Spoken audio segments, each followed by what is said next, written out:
여러분 안녕하십니까? 행정학을 강의하는 김철입니다. 하재누리 행정학의 구급공무원 기출문제풀이 합격을 부탁해 9번째 시간입니다. 지난 시간까지 우리가 이제 120문제, 전체 문제 가운데 한 40% 정도를 소화했어요. 벌써 이제 중반으로 이제 다가가고 있는데, 이제 오늘 우리가 살펴봐야 될 문제가 이제 121번부터입니다. 근데 121번 문제는 이제 이 시간 첫 문제이기는 합니다만은 첫 문제이면서도 상당히 조금 논란이 많이 되고 있는 문제 중에 하나죠. 시험을 봤던 당시도 그렇고 지금도 그렇고 이제 최종 답안 자체에 문제가 조금 있다라는 논란들이 끊이지 않고 지금 제기가 되고 있는 그러한 문제입니다. 그래서 문제를 여러분들이 푸실 때 답을 이제 어떻게 생각을 하셨는가 하는 건 모르겠습니다만은 일단 문제 한번 보면서 이야기를 한번 해보시죠. 121번 문제 보겠습니다. 공공서비스의 공급 주체 중 정부 부처 형태의 공기업에 해당하는 것은 그랬습니다. 그래서 한국철도공사, 한국소비자원, 국립중앙극장, 한국연구재단 이렇게 이제 4개의 제시문이 나와 있는데, 일단 지금 우리가 그 공기업이라고 이야기를 했을 때 공기업의 종류는 공공기관 운영에 관한 법률에서 이제 시장형 공기업과 준시장형 공기업 이렇게 2개로 구분이 되고 있는 건 잘 알고 계실 거예요. 근데 이제 지금 여기에서 얘기한 정부 부처 형태의 공기업이라고 하는 것은 이제 그와는 별개로 정부가 직영하는 공기업입니다. 그러니까 보통 이제 우리가 요즘에 이제 신문에 LH 사태에 대한 얘기 굉장히 많이 나옵니다만 LH 같은 공기업은 이제 정부가 소유주이기는 하지만 정부가 운영의 주체는 아니에요. 그런데 지금 이 정부 부처 형태의 공기업이라고 하는 거는 정부가 운영 주체인 겁니다. 그러니까 일반 행정기관에서 사용하고 있는 인사제도라든지 재무제도라든지 예산이라든지 이런 것들이 일반 행정기관의 어떤 기준과 동일한 기준을 적용을 받고 있고, 그리고 이제 회계에 있어서도 이제 별도로 이제 특별 회계를 적용을 받기는 하지만 그래도 정부 부처 내에서 운영이 되고 있는 그러한 공기업을 이야기하죠. 그래서 보통 이제 이 정부 기업이라고 이야기를 합니다. 정부 기업이라고 이야기를 하는데, 지금 이 정부 기업에 대해서 이해를 하려고 하면 좀 봐야 될 법률들이 상당히 조금 많이 있어요. 지금 한국철도공사나 지금 2번에 한국소비자원, 그리고 4번에 한국연구재단 같은 경우에는 전부 다 공공기관에 해당이 되고 있고, 그리고 3번의 국립중앙극장은 이제 행정안전부 소속의 책임운영기관이죠.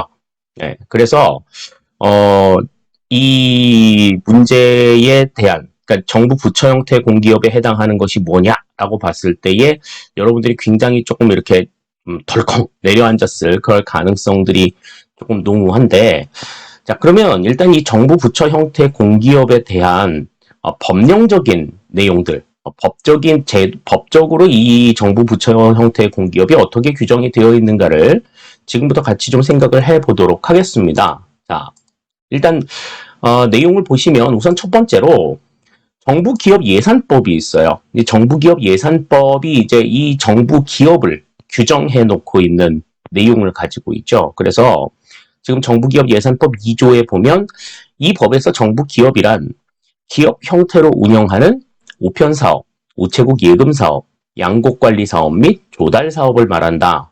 그러니까 정부 기업은 딱 요 4가지라는 거죠. 요 4가지에 해당이 된다. 이렇게 이제 이야기를 하고 있고요.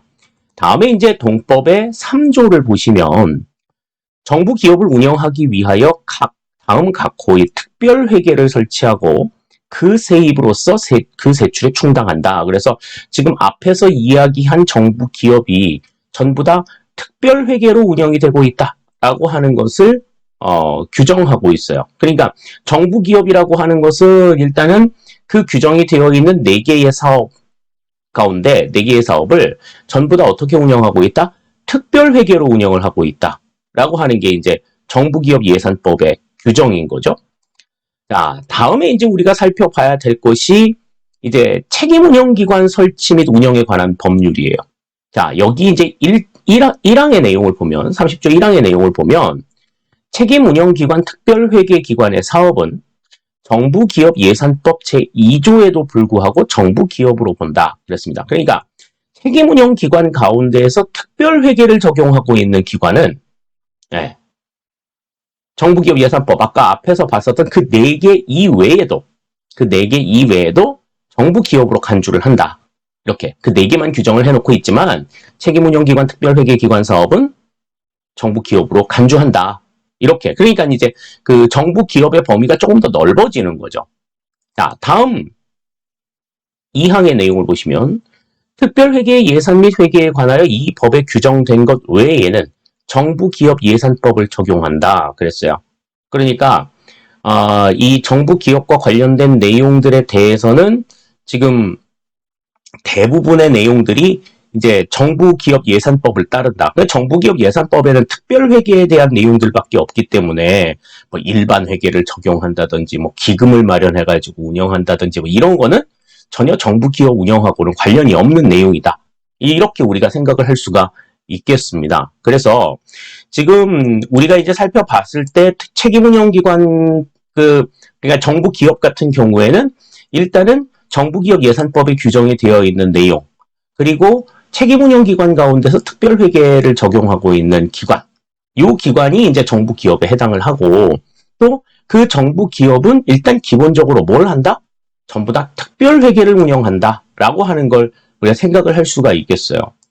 자, 그러면 책임운영기관 가운데서 특별회계기관에 해당이 되는 게 몇 개가 있느냐? 우리 그 행정안전부의 그 소속의 책임운영기관이 총 52개가 있습니다. 그 52개 기관 가운데 책임운영기관을 그러니까 특별회계를 적용하고 있는 책임운영기관은 지금 보고 계신 대로 14개 기관이에요. 14개 기관, 뭐 국립중앙과학관, 국립과천과학관, 국립아시아문화전당 등등등등, 뭐 나주병원, 부곡병원, 특허청까지. 그러니까 특허청이니까 이제 특허청 같은 경우에는 이제 그 중앙책임운영기관에 소속이 되어 있죠. 그러니까 전체적으로 책임운영기관 가운데 특별회계를 적용하고 있는 기관은 이 14개 기관이 된다. 이렇게 볼 수가 있겠습니다. 근데 지금 아까 우리가 이제 문제에서 살펴봤었던 문제의 내용들을 보시면은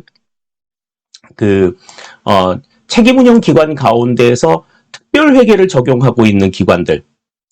그러니까 우리가 이제 문제 속에서 봤었던 내용 가운데에서 다시 한번 볼게요. 문제를 보면 한국철도공사, 한국소비자원, 그리고 한국연구재단은 이제 공공기관에 해당이 된다고 얘기를 했고요. 국립중앙극장만 이제 책임운영기관에 해당이 된다고 말씀을 드렸었는데 지금 이 국립중앙극장이 그러면 특별회계를 적용을 받는 기관이라면 3번이 정답이 될 수 있다라는 거죠.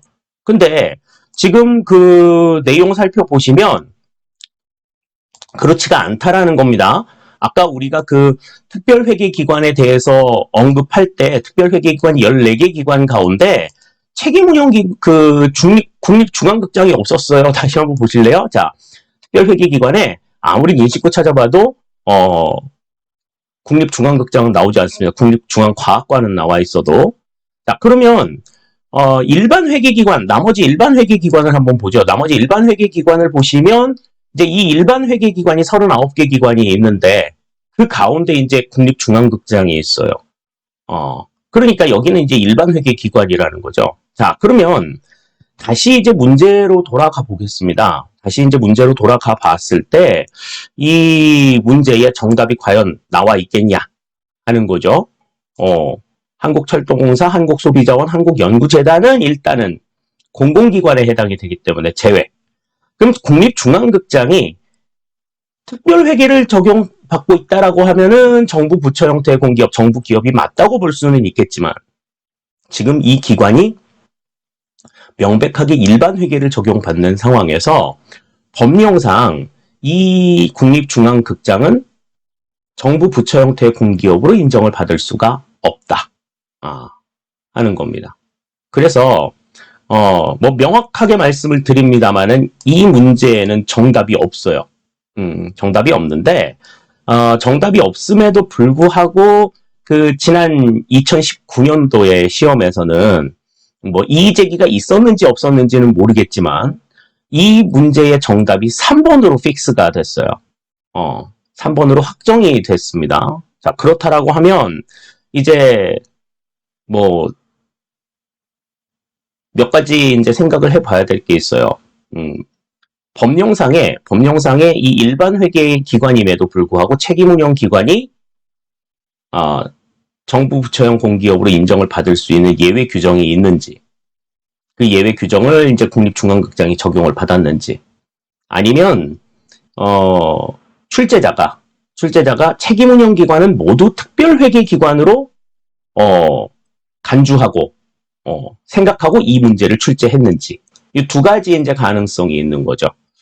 전자라고 하면은 그 근거가 분명히 제시가 되어야 할 것이고, 다음에 후자라고 할 것 같으면 이건 잘못 출제된 문제에 대한 인사혁신처의 대응이 있어야 됩니다. 그런데 이제 아무런 내용들이 없어요. 그리고 내용들을 설명하는 선생님들 뭐 여러분들 계시는데 이 부분에 대해서 논란이 있다라고만 이야기를 하지 정답이 3번이 아니다라고 이야기를 하시는 분들은 좀 안 계셔요. 나는 그게 조금 섭섭해요. 약간 아닌 건 아니라고 분명히 얘기를 해야 되는데, 확정이 됐다고, 인사혁신처에서 확정이 됐다고 틀린 것도 옳다고 이야기를 하는 거는 저는 행정학을 가르치는 선생님으로서 바람직한 자세는 아니라고 생각합니다.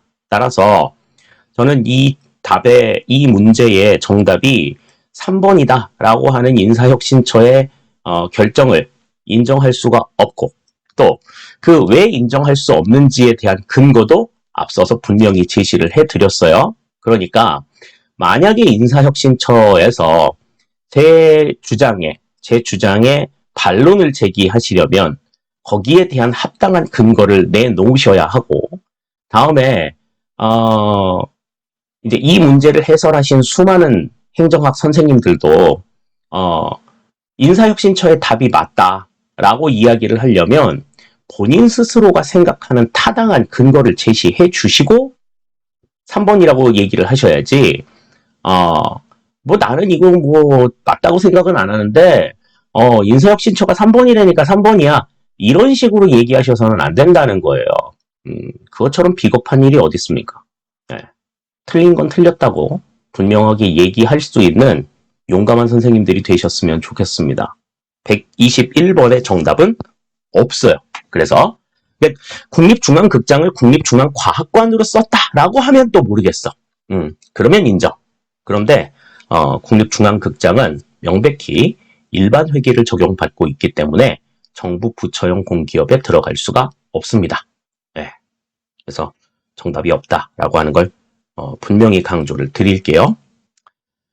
네, 한 문제 설명하는데 상당히 오랜 시간이 지났지만, 네, 뭐 논란이 된 문제니까 뭐 어쩔 수가 없긴 해요.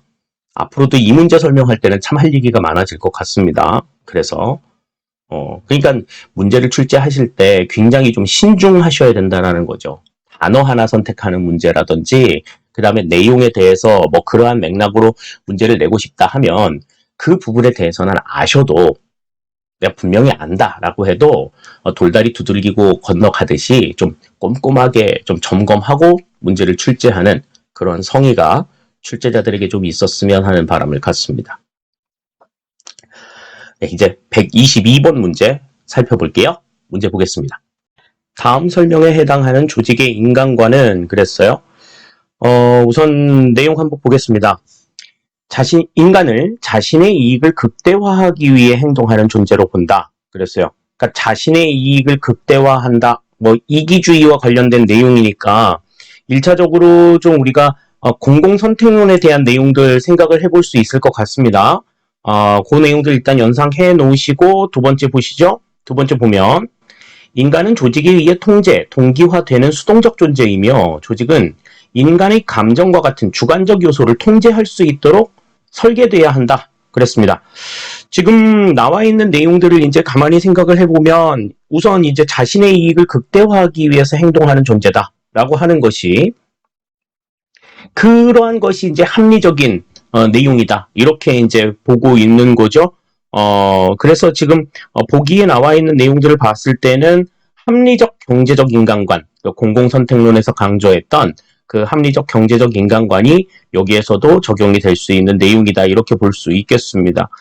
사회적 인간관 같은 경우에는 일단은 주관적인 요소를 통제하지 않고 주관적인 요소를 활용해서 어떤 인간의 어떤 생산성이라든지 이런 것들을 좀 고려해내는 내용이죠. 그러니까 감정과 같은 주관적 요소를 통제한다라고 얘기했다라고 하면 사회적 인간관과는 좀 거리가 있다. 이렇게 좀 볼 수가 있겠고, 자아실현적 인간관이라고 하는 건 이제 매슬로우하고 조금 연관이 되죠.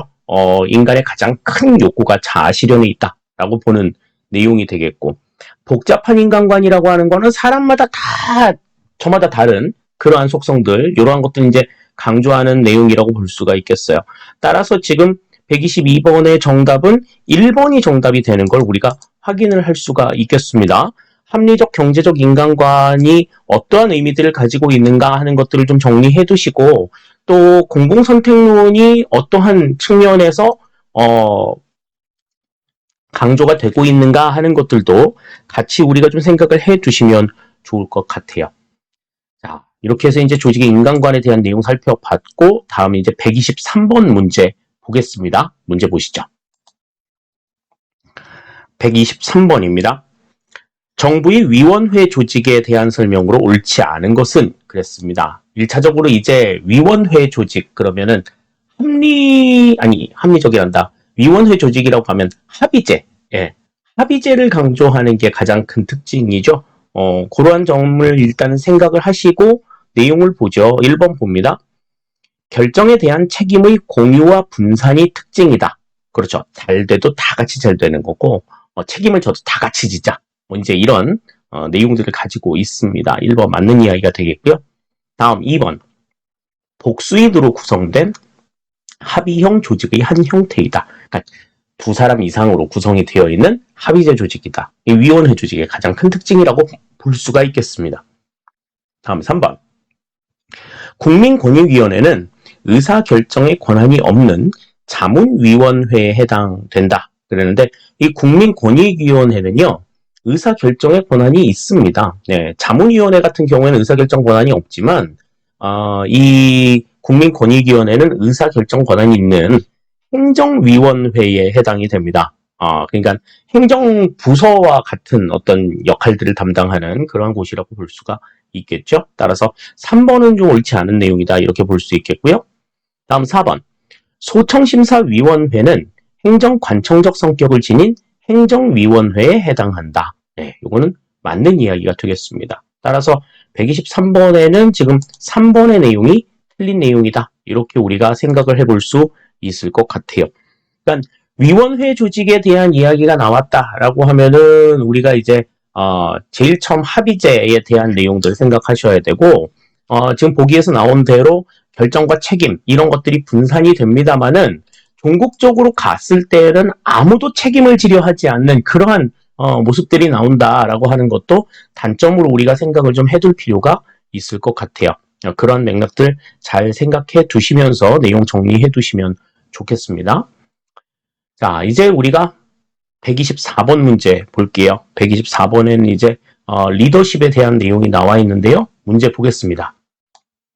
리더십에 대한 설명으로 옳지 않은 것은 그랬습니다. 그래서 1번부터 보시면, 특성론에 대한 비판은 지도자의 자질이 집단의 특성, 조직 목표, 상황에 따라 완전히 달라질 수 있고 동일한 자질을 갖는 것은 아니며 반드시 갖춰야 할 보편적 자질은 없다는 것이다.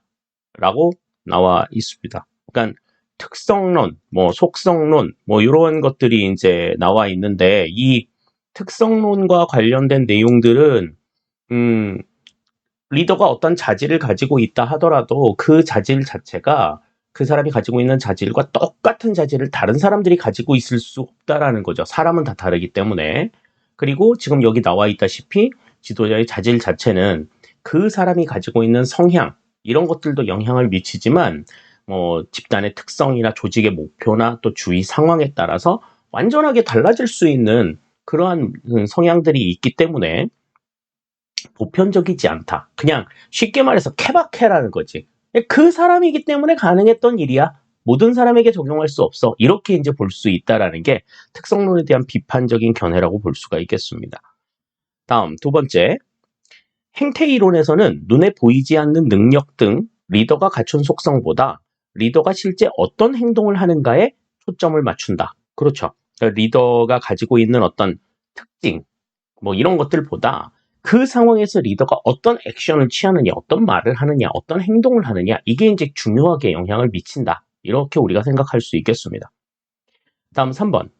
상황론에서는 리더십을 특정한 맥락 속에서 발휘되는 것으로 파악해 상황 유형별로 효율적인 리더의 행태를 찾아내기 위한 연구를 수행하였다.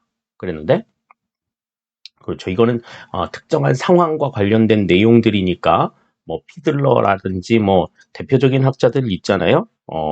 그래서 그 상황에 효율적인 어떤 액션을 취하는 리더가 어떤 사람들이 있느냐, 여기에 대한 연구들이 있었다 하는 것 생각해 보시면 되겠습니다.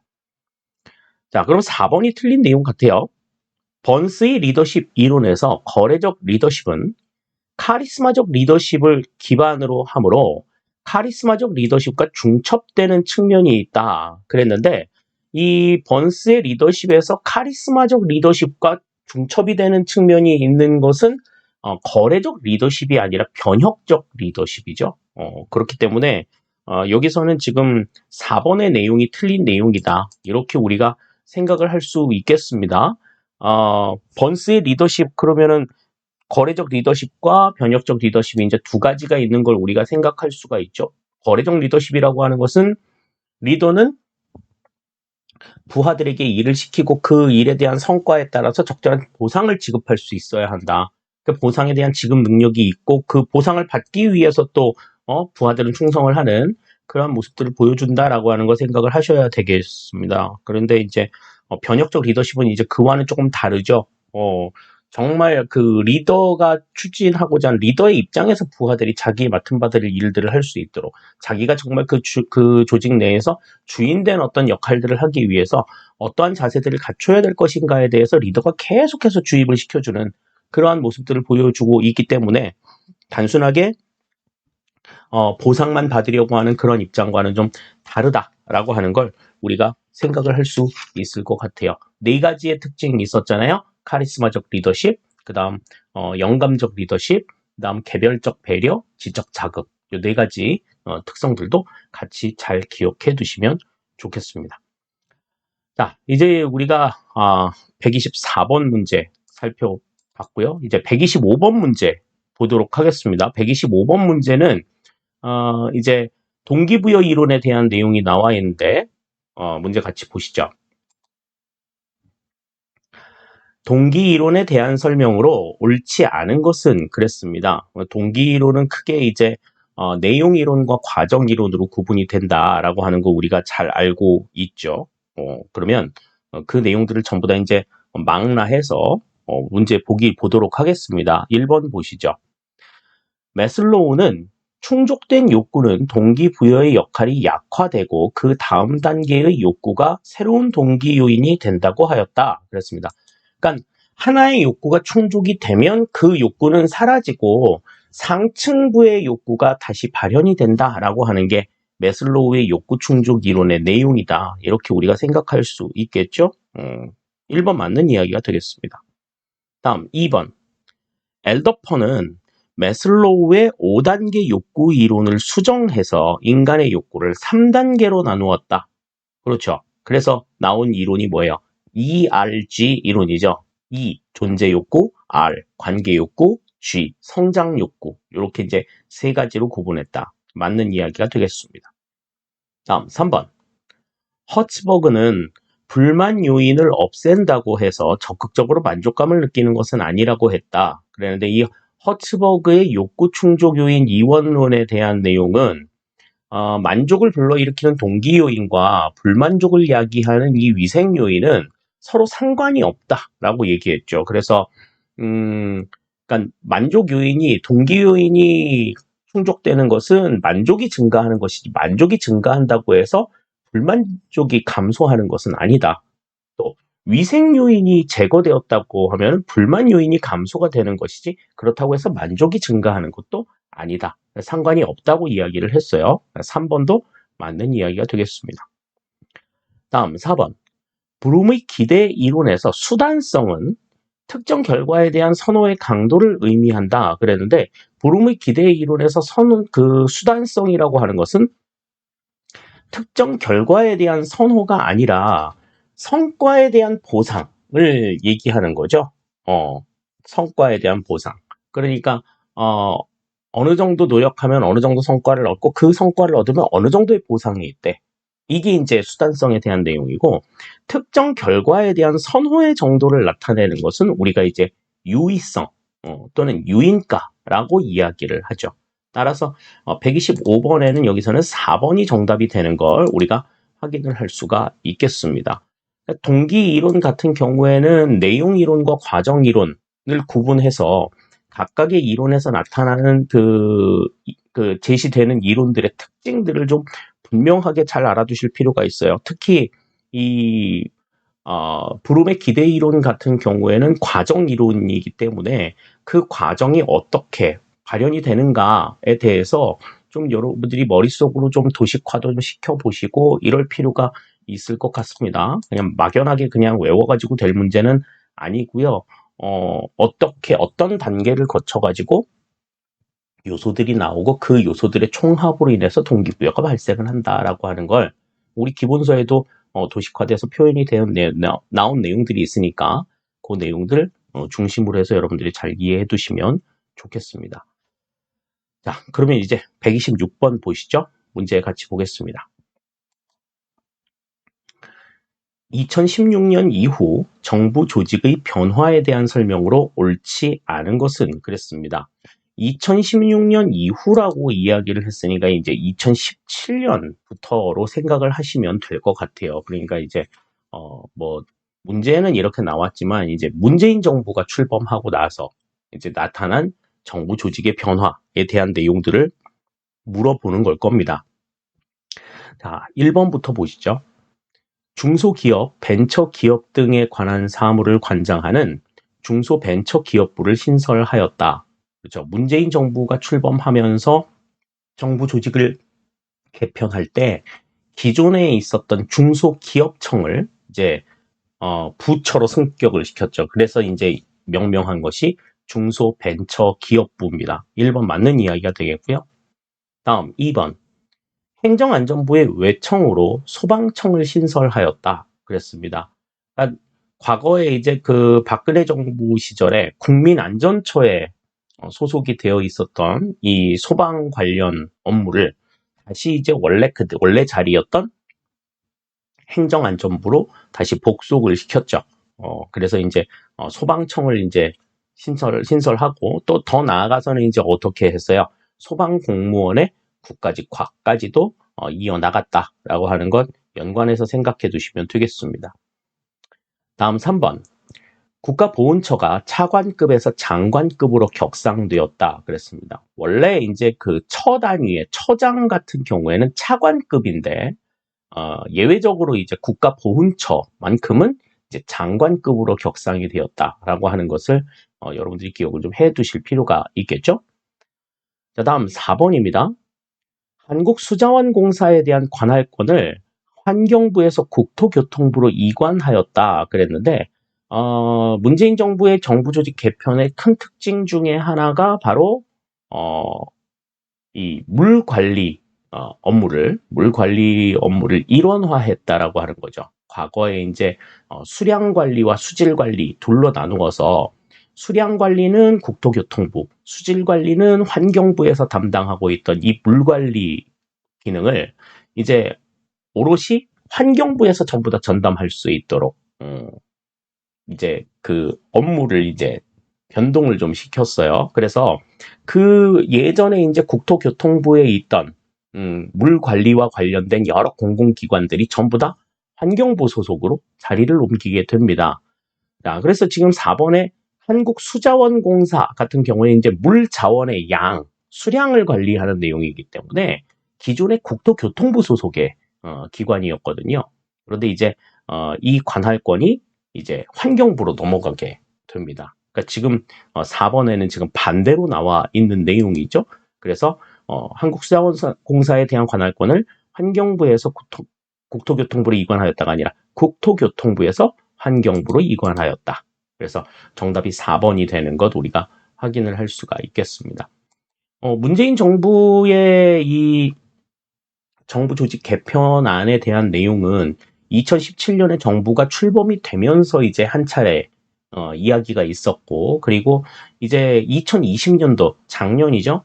작년에 이제 조금 변동이 조금 많이 있었습니다. 그래서 작년에 이제 있었던 내용들을 조금 생각을 해보면 우선 질병관리청이 신설이 됐지, 승격이 됐죠. 그러니까 기존의 질병관리본부를 이제 질병관리청으로 승격을 시켜서 이제 감염병에 대한 대응이나 이런 것들을 좀 적극적으로 하겠다라고 하는 의지를 보여주었고, 또 이 감염병 대응을 위한 복수차관을 보건복지부에 허용함으로써 기존의 복수차관이 5개 부처였는데 이제 6개 부처로 늘어나게 되었다라고 하는 것도 우리가 생각해 볼 내용이에요.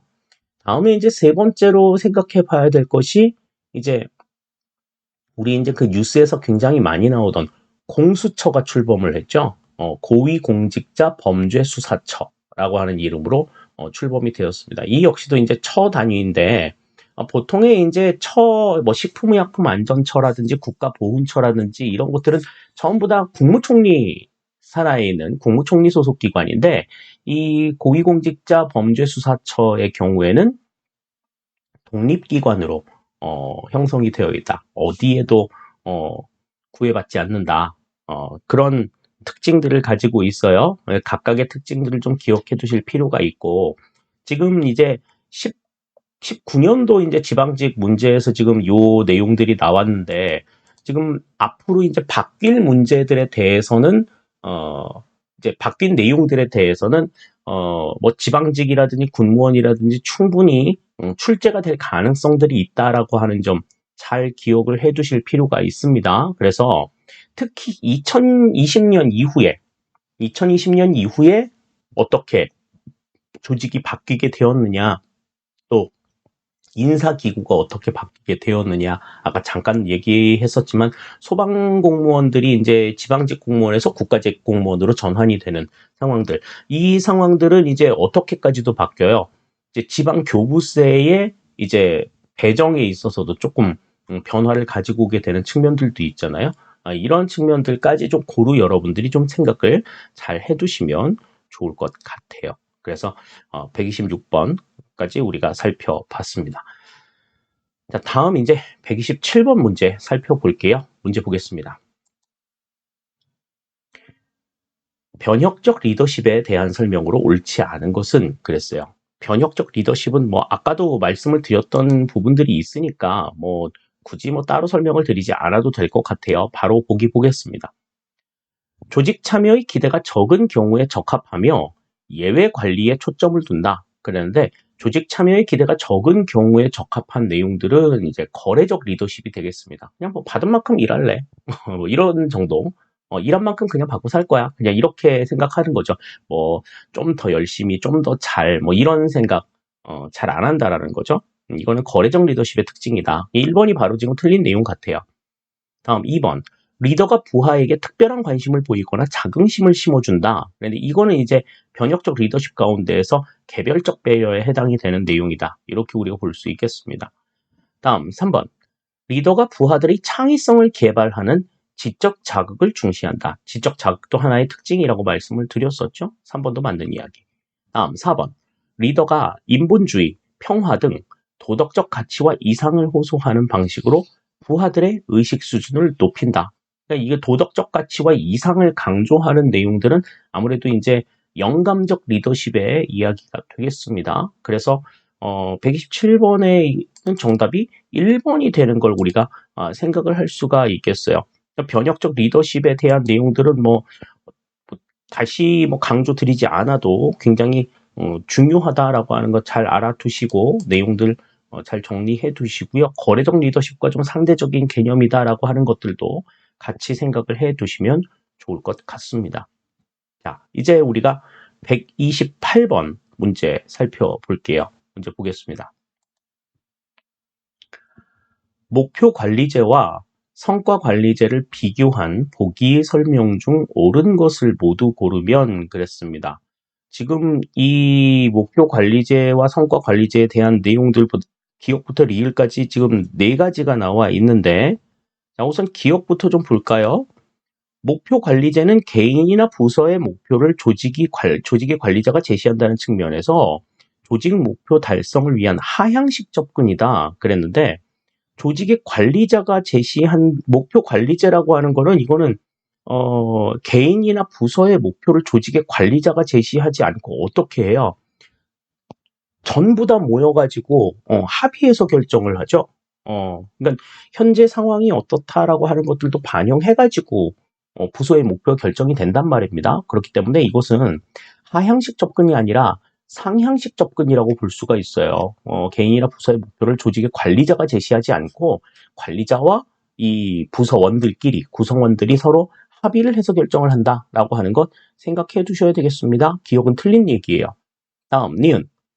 목표 관리제와 성과 관리제 모두 성과 지표별로 목표 달성 수준을 설정하고 사후의 목표 달성도에 따라 보상과 재정 지원의 차등을 약속하는 계약을 체결한다. 그러니까 성과 계약을 이제 맺는다라는 거죠. 그러니까 우리가 서로 이제 어떠한 목표를 설정해 놓고 그 목표 달성을 위해서 서로 다 같이 노력하자. 너는 어느 정도 하고 너는 어느 정도 하자.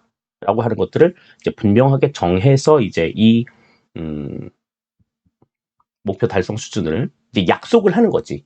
그래서 우리가 전체적으로 목표를 이 정도 달성하자라고 하는 걸 제시하는 내용이 되겠습니다. 그러니까 니은은 여기서는 맞는 이야기예요. 니은 맞는 얘기. 그러니까 니은은 일단은 답 안에 들어가겠네. 그 다음 디귿. 성과평가에서는 평가의 타당성, 신뢰성, 객관성을 확보하는 것이 중요하다. 그렇죠. 무엇보다도 가장 중요하죠. 타당성이라고 하는 것은 이제 얼마만큼 제대로 평가했느냐, 물어볼 것을 물어봤느냐, 이거고. 다음에 신뢰성이라고 하는 것은 얼마나 일관되게 답변들이 나왔느냐, 이런 것들, 일관성을 얘기하는 거고요.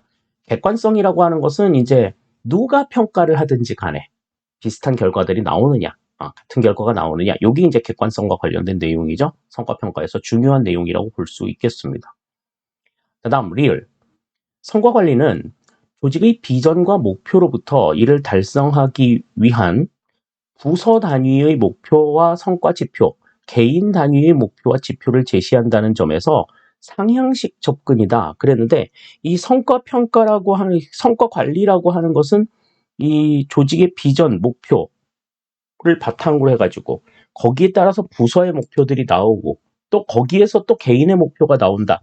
위에서 아래로 내려오고 있는 그러한 형태를 보여주고 있죠. 그렇기 때문에 상향식 접근이라기보다는 하향식 접근에 가깝다. 이렇게 우리가 볼 수가 있겠어요. 따라서 지금 보기의 내용에서 지금 니은과 디귿이 맞는 내용이니까 여기에서 정답을 골라라 그러면은 우리가 이제 니은 디귿이 정답이다. 이렇게 우리가 생각을 할 수 있겠습니다. 그러니까 목표 관리제나 성과 관리제 또는 뭐 TQM 이런 것들은 그 목적을 달성하기 위해서 조직이 전사적으로 움직인다라고 하는 게 가장 큰 좀 특징이고 그것이 이제 일반적인 계층제와는 조금 다른 그러한 모습들을 지닌다라고 하는 걸 우리가 같이 생각해 두시면 좋을 것 같아요. 자, 다음 이제 129번 문제 보겠습니다. 책임운영기관에 대한 내용인데요. 문제 보시죠. 우리나라의 책임운영기관에 대한 설명으로 가장 옳지 않은 것은 그랬습니다. 서울시의 문제인데 서울시의 문제는 상당히 좀 얄밉게 나오는 측면들이 있다라고 2차례 말씀을 드렸었습니다. 자, 그럼 어떻게 얄밉게 나왔는가 한번 보죠. 1번. 신공공관리론의 조직 원리에 따라 등장한 성과 중심의 정부 실현의 한 방안으로 도입되었다. 그러니까 성과 중심 정부 실현의 한 방안으로 도입되었다. 맞는 이야기입니다. 1번은. 다음 2번. 책임운영기관의 장에게 행정 및 재정상의 자율성을 부여하고 그 운영 성과에 대하여 책임을 지도록 하는 행정기관을 말한다. 이것도 이제 책임운영기관에 대한 분명한 정의가 될 수 있겠죠. 2번도 맞는 이야기입니다. 다음 3번. 책임운영기관은 사무 성격에 따라 조사 연구형, 교육훈련형, 문화형, 의료형, 시설관리형, 그 밖에 대통령령으로 정하는 기타 유형으로 구분된다 그랬습니다. 우리 그 기본서 맨 뒷부분에 보시면 책임운영기관에 대해서 설명이 쭉 나와 있는데 그 목록들도 쭉 나와 있죠. 조사 목록들이 이렇게 정리가 되어 있다. 행정안전부 소속의 책임운영기관이 이제 그렇게 구분이 되어 있는 거 생각하시면 되겠습니다. 다음 4번. 책임운영기관이 설치 운영에 관한 법률에 근거하여 1995년부터 제도가 시행되었다. 그랬는데 책임운영기관 제도가 우리나라에서 처음 시작이 된 것은 1995년이 아니라 1999년부터입니다. 따라서 지금 여기서는 4번이 틀린 내용이 된다라고 하는 걸 우리가 알 수가 있겠어요.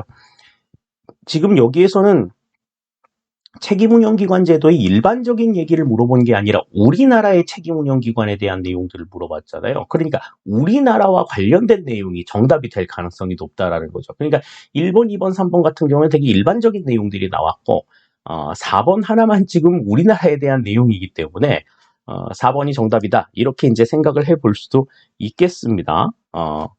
문제가 좀 얄밉게 나오는 것이 이제 이런 측면에서도 좀 나와요. 이런 측면에서 좀 허점을 보이기도 하는데 어떻게 보면 그런 맥락들을 좀 생각하시면서 이제 서울시 대비하시는 분들은 준비를 하실 필요도 있을 것 같아요.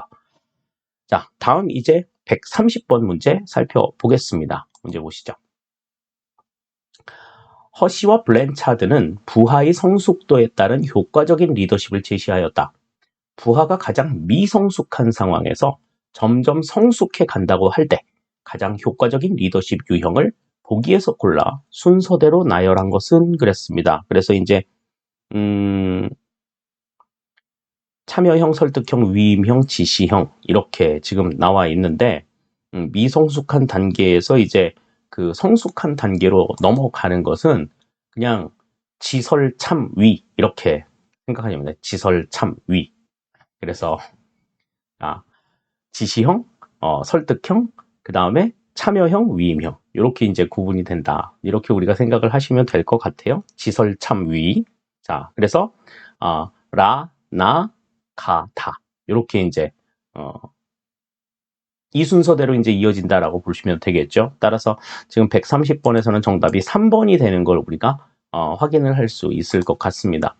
허시와 블랜차드의 이 구분이 사실 이렇게까지 자세하게 나오지는 않았었어요. 그러니까 서울시 문제라서 그렇게 조금 까다롭게 나온 좀 측면들이 없지 않아 있는데요.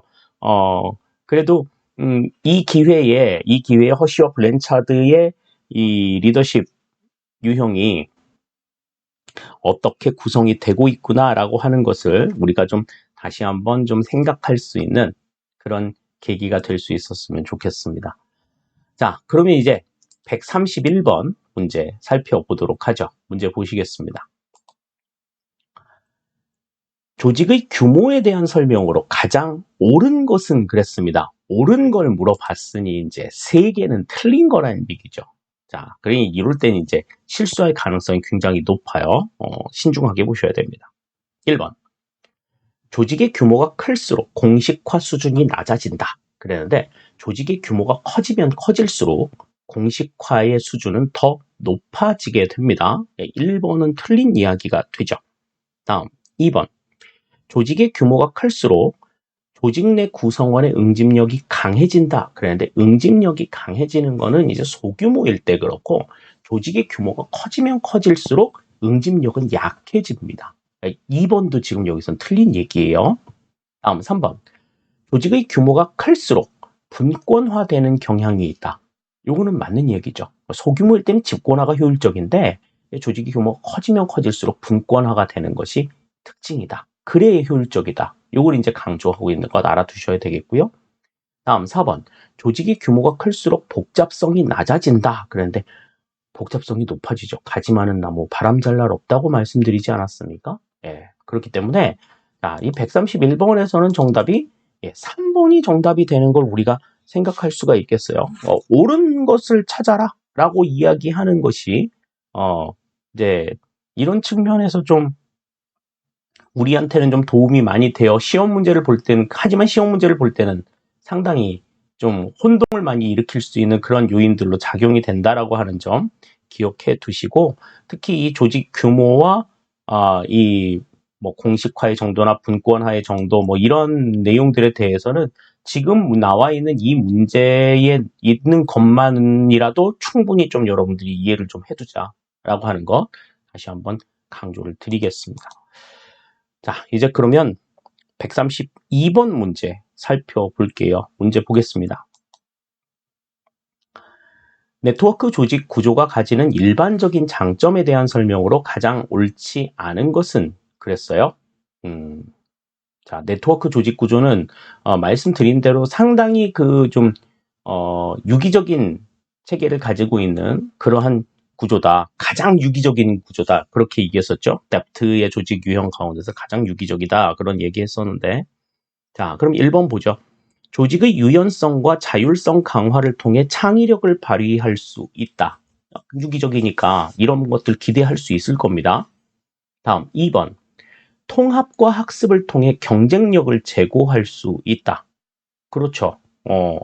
정해져 있는 어떤 틀이나 이런 것들이 없으니까 학습이나 통합 이런 것들 통해서 경쟁력을 높일 수 있을 거예요. 다음 3번.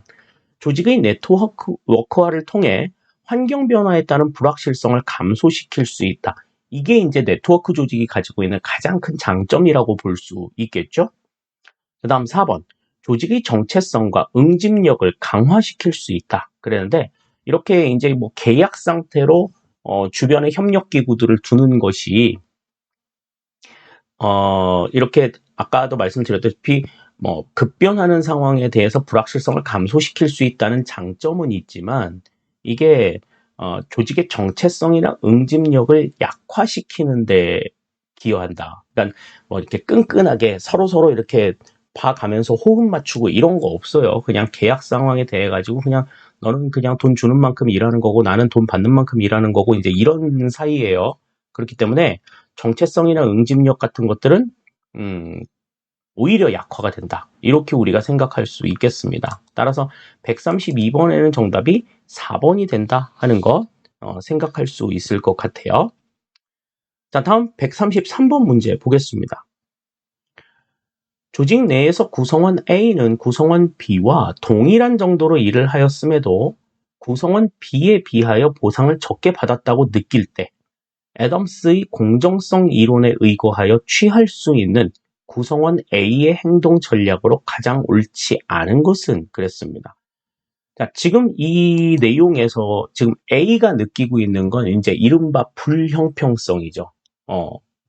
나하고 이제 B하고 서로 똑같이 일했는데 B가 나보다 더 보상을 많이 받았어. 내가 B보다 보상을 좀 적게 받았어. 그러면 이제 뭐가 문제지? 라고 생각을 할 거라는 거죠. 그리고 B하고 동일한 대우를 받기 위해서는 어떻게 해야 될 것인가에 대해서 고민을 하지 않겠어요? 그와 관련된 내용으로 이제 옳지 않은 걸 고르래. 옳지 않은 거.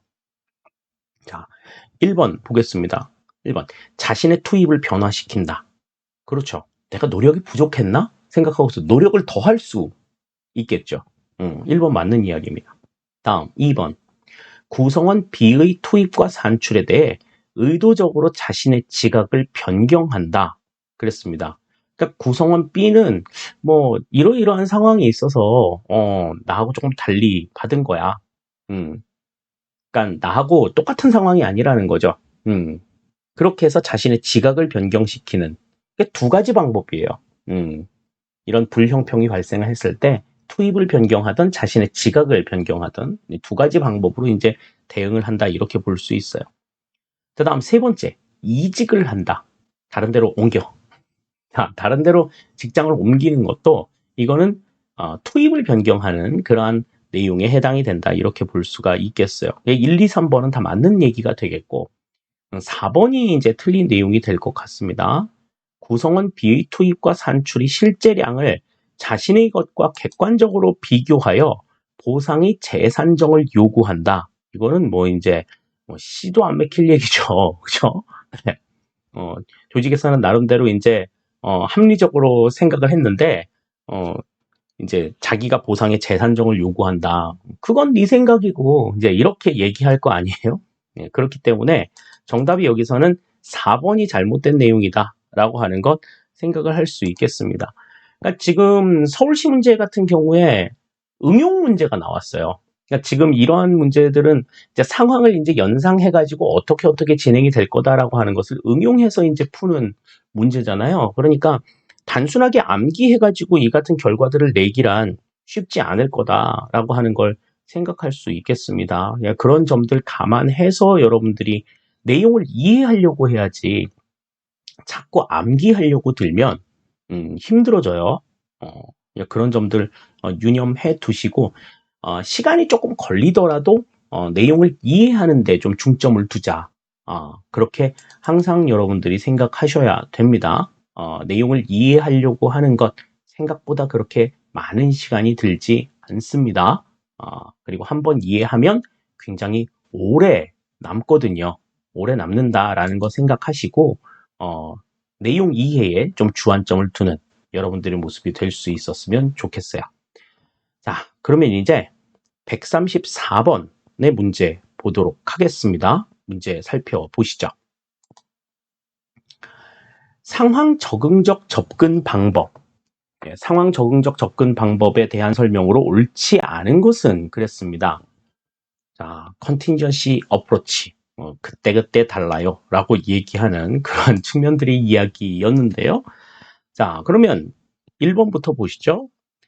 체제 이론의 거시적 관점에 따라 모든 상황에 적합한 유일 최선의 관리 방법을 모색한다. 그랬는데 이 상황 적응적 접근 방법이라고 하는 거는 모든 상황에 적합한 이 유일 최선의 관리 방법은 없다라는 전제 아래에서 움직이죠. 그러니까 이 유일 최선의 관리 방법이 있다는 거는 이 상황 적응적 접근 방법의 전제가 되지를 않아요. 그러니까 이러한 유일 최선의 관리 방법이 있다라고 하는 견해들을 비판하고 그 비판한 대안으로 이제 제시가 된 게 이 상황 적응적 접근 방법이거든요. 1번이 바로 틀린 내용이 되겠습니다. 다음 2번. 체제 이론에서와 같이 조직은 일정한 경계를 가지고 환경과 구분되는 하나의 체제로 본다. 그랬죠? 예, 요거는 맞는 이야기입니다. 그죠? 그래서 조직 자체가 환경과 구분되어 있는 하나의 체계다. 이렇게 보는 내용이고요. 다음, 조직을 구성하고 운영하는 방법의 효율성은 그것이 처한 상황에 의존한다고 가정한다. 그렇죠. 그러니까 상황이 어떤 상황이냐가 중요하다. 이렇게 우리가 볼 수 있는 거예요. 다음 4번. 연구 대상이 될 변수를 한정하고 복잡한 상황적 조건들을 유형화함으로써 거대 이론보다 분석의 틀을 단순화한다 그랬습니다. 이것도 맞는 이야기가 되겠어요. 따라서 134번에서는 옳지 않은 게 이제 1번이 정답이 되는 걸 확인을 할 수가 있겠습니다. 그러니까 이 상황 적응적 접근 방법이라고 하는 게 이제 그 상황에 따라서 이 조직의 관리 방법이 달라져야 된다. 똑같은 상황이 있다고 하더라도 그 주변 상황에 맞추어 가지고 다르게 관리가 되어야 한다라고 하는 걸 강조한다는 것, 요걸 이제 우리가 같이 좀 생각해 두시면 좋을 것 같아요. 네, 이제 우리가 이 시간의 마지막 문제 살펴보겠습니다. 마지막 문제 135번은 이제 립스키의 일선 관료제에 대한 내용이에요. 문제 같이 보겠습니다. 립스키의 일선 관료제 이론에 대한 설명으로 옳은 것은 그랬습니다. 자, 일선 관료는 고객에 대한 고정관념을 타파함으로써 복잡한 문제와 불확실한 상황에 대처한다. 그랬습니다. 근데 이제 이 옳은 걸 고르라고 얘기했으니까 지금 틀린 게 3개일 텐데 1번 보시면 일단 일선 관료가 가지고 있는 거는 고객들에 대한 고정관념을 가지고 있어요. 그렇기 때문에 복잡한 문제나 불확실성이 높은 상황에 대해서 대처하지 못하는 상황들이 있어요. 내가 인터넷에서 되게 웃긴 얘기 하나 봤었는데 무슨 얘기였냐면 주민번호 이제 신상 이렇게 적잖아요. 신상 말해주세요. 그래가지고 어떤 애가 이제 그렇게 어떤 친구가 가서 신상 이제 말하라고. 이름 뭐예요? 그래서 아무개요. 저 중임 생년월일 납자리 6자리 알려주세요. 그랬더니 010 이런 거야. 그러니까 저 휴대전화번호 말고요. 그랬더니 다시 010 휴대전화번호 말고 생년월일 납자리 얘기해달라니까요. 그러고선 짜증을 이렇게 내니까 이 친구가 그랬대. 저 01년생이에요. 이런 거야. 그러니까 01년생이니까 이제 뭐 01년 뭐 1월에서 9월 사이에 태어난 친구겠죠. 그러니까 이게 주민번호 앞자리가 이제 010으로 시작이 됐던 거야.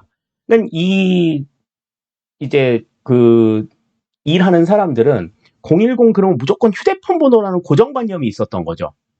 그냥 고객들이 얘기할 때 010 그러면 휴대전화 번호를 얘기하는 거다. 이렇게 그냥 고정관념으로 가지고 있었기 때문에 이제 그 01년생 친구한테 01년생 친구가 010이라고 얘기하는 거에 대해서 이제 짜증을 낼 수밖에 없었던 거지. 그러니까 이 일선 관료 같은 경우에는 그러한 고객에 대한 고정관념을 타파하지 못하고 있기 때문에 복잡한 문제나 불확실한 상황에 대처하지 못하는 그러한 어려움이 있다 하는 것 생각할 수 있겠습니다. 다음 두 번째 보시죠. 일선 관료가 업무를 수행하는 기관에 대한 고객들의 목표 기대는 서로 일치하고 명확하다 그랬는데 이 일선 관료가 업무를 수행하는 기관에 대한 고객들의 목표 기대는 고객마다 다 다르지. 그리고 어쩔 때는 일치는 무슨 일치야. 모순이 될 수도 있어요. 그러니까 일선 관료가 생각하고 있는 기대와 고객들의 목표 기대가 서로 다르다라는 거죠. 서로 다르다. 일치하고 명확하다. 이거는 틀린 이야기가 되겠습니다. 자, 다음에 3번. 일선 관료는 집행에 필요한 자원이 부족할 경우 대체로 부분적이고 간헐적인 정책을 집행한다. 그렇죠. 이제 자원이 부족하게 되면 이제 똑같이 해줄 수는 없으니까 이제 띄엄띄엄 해주는 거예요. 띄엄띄엄. 그게 이제 나름대로 운영의 묘라고 볼 수가 있죠. 3번은 맞는 이야기가 되겠고요. 다음 4번. 일선 관료는 계층제의 하위에 위치하기 때문에 직무의 자율성이 거의 없고 의사결정에 있어서 재량권의 범위가 좁다 그랬는데 이 일선 관료는 일단 계층제 밑에 있기 때문에 직무에 있어서의 자율성이 어느 누구보다도 넓습니다. 그리고 그 문제가 있는 곳에 대해서 재량을 몰아줬기 때문에 의사결정에 있어서 재량권의 범위도 상당히 넓어요. 직무의 자율성도 넓고 그리고 재량권의 범위도 넓다라고 하는 것 생각을 하실 수 있겠습니다. 따라서 여기서는 지금 1, 2, 4번 다 틀린 내용이고 3번 하나만 지금 맞는 내용이 될 것 같아요. 그래서 135번에는 3번이 정답이 된다. 이렇게 우리가 살펴볼 수 있겠습니다. 네, 이렇게 해서 이제 우리가 또 15문제 같이 풀어봤습니다. 네, 이제 벌써 이제 9번째 시간까지 우리가 같이 했어요. 처음에 이제 시작할 때 야, 씨, 어떻게 이거 20회까지 다 하나 그렇게 생각했었는데 이제 다음 이제 회차가 벌써 이제 2자릿수로 넘어옵니다. 10회차가 되거든요. 절반 정도 이제 진행을 해 오는 건데 우리가 이제 이 기출문제를 푸는 것은 내용 이해와는 좀 별개로 내용을 정리하는 것과는 좀 다른 방식으로 이 처음부터 끝까지의 내용들을 쭉 둘러보는 하나의 방법이라고 볼 수가 있어요. 그렇기 때문에 여러분들이 그러한 맥락에서 내용들을 조금 찾아보시는 것 하나의 방법이 될 수 있겠습니다. 내용 정리가 조금 부족하다라고 한다면 이 기출문제 풀이를 통해 가지고 그 관련된 내용을 찾아가면서 답을 얻어가는 것도 상당히 좀 바람직한 방법이라고 저는 생각이 돼요. 그러니까 한 문제 한 문제 소홀하게 생각하지 마시고 끝까지 최선을 다해서 정리해 두시기를 당부를 드리겠습니다. 자, 합격을 부탁해 9번째 시간 여기서 모두 마치겠습니다. 저는 다음 시간에 10번째 시간에 다시 여러분들 찾아오도록 할게요. 여러분들 수고하셨습니다.